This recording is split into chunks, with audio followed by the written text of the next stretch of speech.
Saya ingin berbincang bersama dengan Ibu Kusmeni di sini, Ibu sebagai Ketua Dewan Pendidikan Kota Bandung. Apa saja mungkin Bu yang saat ini terus dicoba disoroti dalam penyelenggaraan PPDB begitu, dan apa yang mungkin juga nantinya diharapkan bisa lebih baik lagi penyelenggaraan PPDB di tahun 2019. Silakan Bu Kusmeni.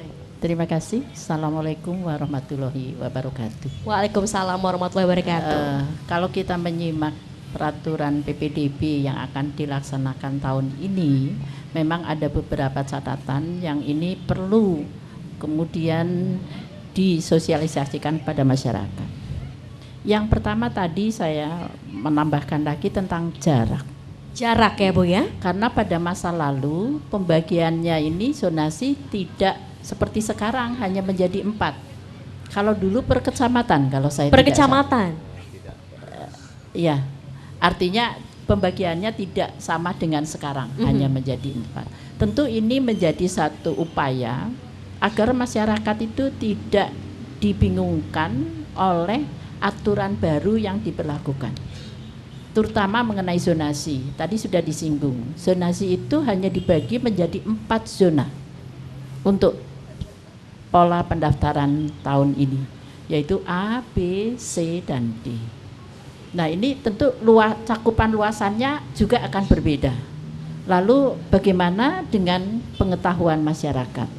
Agar di dalam pelaksananya nanti tentu kita berharap bahwa masyarakat siap untuk bisa melaksanakan proses ini dengan baik. Tapi dari satu sisi ada upaya dari pemerintah bahwa ada satu katakanlah kepanitiaan yang nanti bertugas memberikan satu informasi kepada masyarakat bahwa kondisi Kota Bandung dalam proses pendaftaran atau PPDB itu dibagi 4 zona. Sekali lagi ini hal yang sangat penting karena terkait dengan tempat tinggal orang tua. Betul. Terlebih-lebih bahwa pada tahun ini ada catatan tidak ada lagi spesifikasi untuk sekolah-sekolah tertentu, di mana pada PPDB tahun lalu itu pemerintah Kota Bandung atau distrik masih ada 4 sekolah khusus ya, yang ini menjadi buruan anak-anak, yaitu SMP 2, 5, 7, 5 ya, 14 dan 44. Sekarang sudah tidak ada sekolah-sekolah tersebut ya. Nah ini tentu perubahan-perubahan ini harus menjadi satu upaya dari distrik agar masyarakat itu tahu.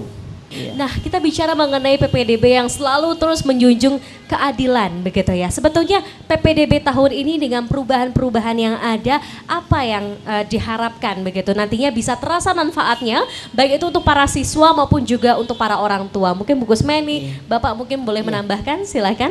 Saya tambahkan sedikit. Boleh Ibu. Kalau saya melihat ketentuan yang sekarang ini diberlakukan, sebenarnya pemerintah berharap bahwa sistem yang diberlakukan ini agar siswa ini tersebar merata. Ya. Jadi kalau dulu sepertinya terakumulasi pada sekolah-sekolah tertentu di mana anak-anaknya punya prestasi yang jauh berbeda dengan sekolah-sekolah yang lain. Tentu dengan sistem ini yang pertama diharapkan prestasi itu tersebar sehingga seluruh sekolah punya prestasi begitu. Yang kedua, melihat kondisi lalu lintas di Kota Bandung begitu padat. Iya.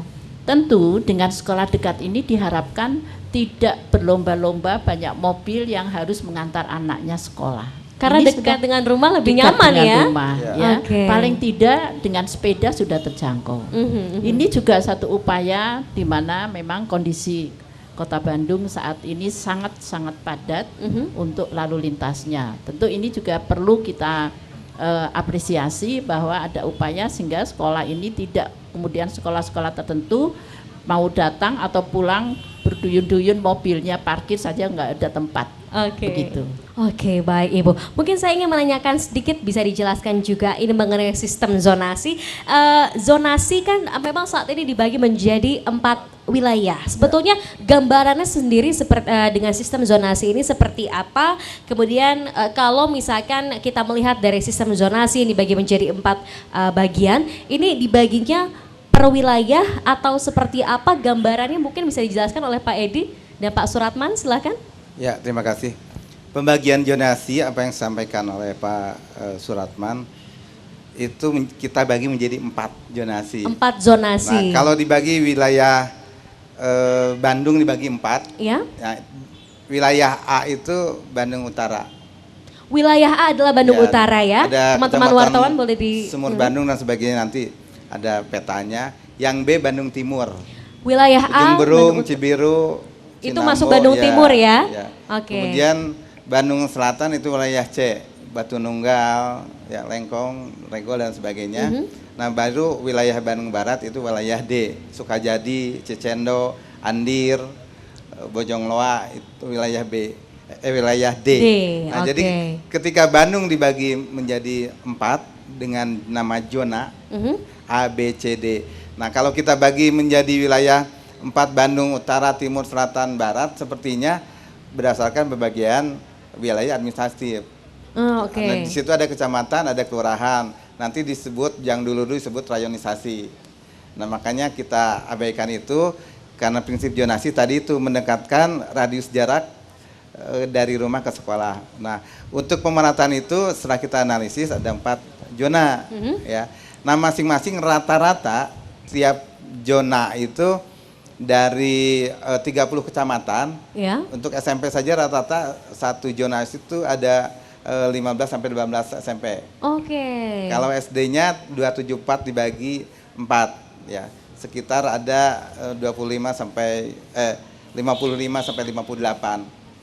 Nah, ini Jumlahnya cukup permasalahan, banyak ya? sebuah permasalahan Bapak Ibu, teman-teman pers juga bisa mengetahui. Karena kalau kita melihat lulusan SD saja itu kan sekitar 38.000. Nah, sedangkan bangku SMP negeri yang tersedia sekitar 17 ribuan. Berarti kan masih kurang ya? Betul, betul. Masih kurang. Jumlah kuotanya Ya. yang tersedia untuk SMP, SMP. dengan lulusan Betul. SD yang cukup banyak ya Pak ya? Betul. Oke. Makanya sekolah swasta sangat penting juga untuk menopang yang tidak masuk ke negeri. Tetap ada seleksi karena tadi itu daya tampung tidak memungkinkan antara output lulusan SD kelas 6 dengan input masukan untuk kelas 7. Terima kasih banyak, kita akan juga nantinya mungkin Pak Sony akan memberikan penghargaan atau mungkin apresiasi begitu ya. Kepada Ibu Kusmeni ya, Ibu Kusmeni merupakan Ketua Dewan Pendidikan Kota Bandung ya. Luar biasa sekali, berikan aplaus sekali lagi untuk Bu Kusmeni. Kemudian selanjutnya Pak Sony akan memberikan apresiasi juga kepada mungkin tim Perumus, perwakilan dari tim Perumus kepada Pak Edi di sini.